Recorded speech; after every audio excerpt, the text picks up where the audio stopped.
Have you ever noticed how some people just see everything? They walk into a room and instantly pick up on the vibe, the tension, the unspoken feelings.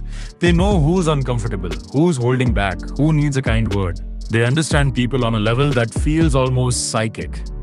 They're the ones you go to when you need someone to truly get what you're feeling, without you even having to say much after. But here's the often hidden truth.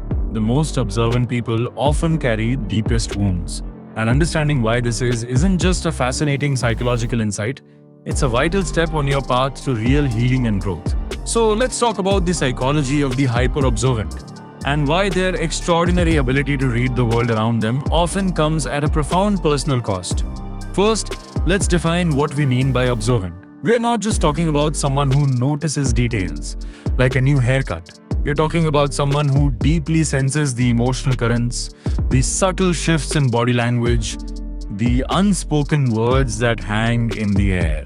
They're tuned into the frequency of human connection and disconnection. They notice the slight tightening around someone's eyes, the way voice might waver, the sudden silence that speaks volumes. This skill, while incredible, rarely develops by accident. For many, it starts as a survival mechanism. Imagine being a child in a home where things felt unpredictable. Maybe a parent's mood could change quickly, or their love felt conditional. Maybe your feelings weren't really seen or talked about much after.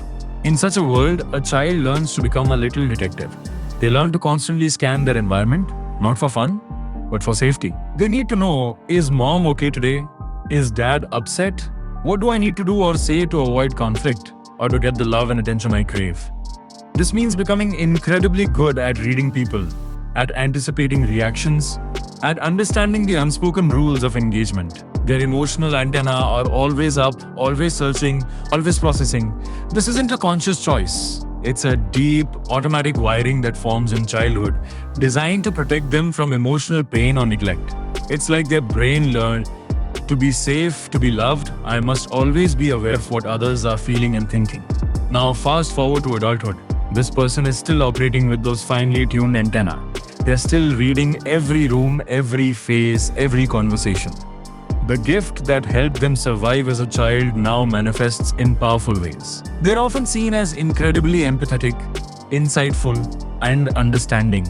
People are drawn to them because they feel seen, heard, and understood by them. But here's the profound cost, the hidden wound. Because their antennae are always up, they struggle to turn them off. They carry the weight of everything they perceive.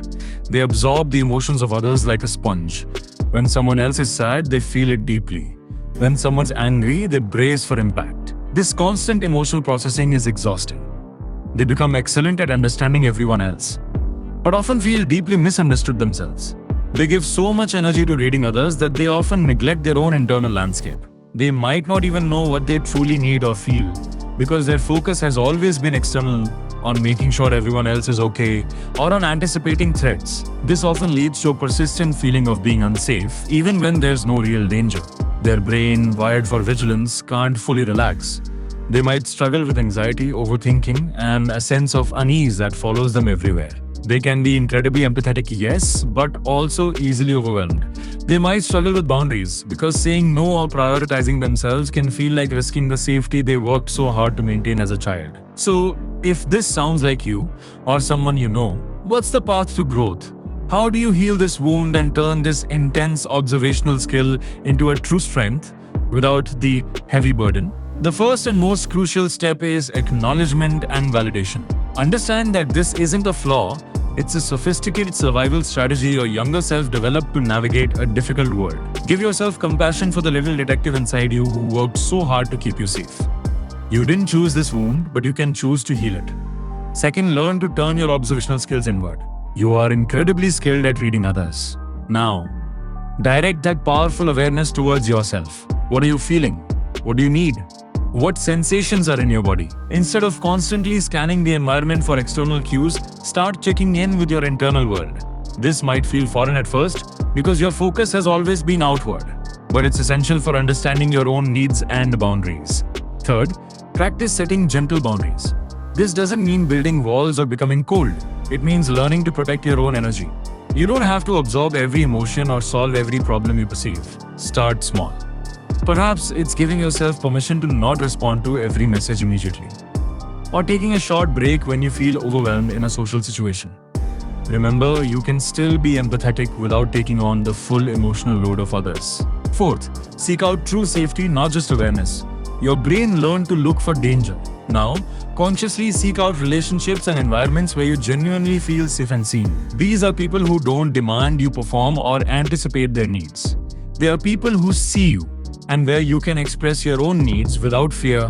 Building these connections helps to rewire that old survival instinct. Finally, grounding practices can be incredibly powerful. Since your mind is often busy scanning, techniques that bring you into the present moment can help soothe that hypervigilance. Simple things like focusing on your breath, feeling your feet on the floor, or noticing the details of your immediate surroundings without judgment can help you feel more anchored and less adrift in the sea of external information. Your ability to deeply observe and understand others is a profound gift. But like any powerful tool, it needs to be wielded with awareness and intention. By understanding its origins and past wounds, you can begin to reclaim your energy, validate your own needs, and cultivate a sense of inner safety that you truly deserve. This isn't about shutting down your empathy. It's about channeling it in a way that truly serves both yourself and the world around you.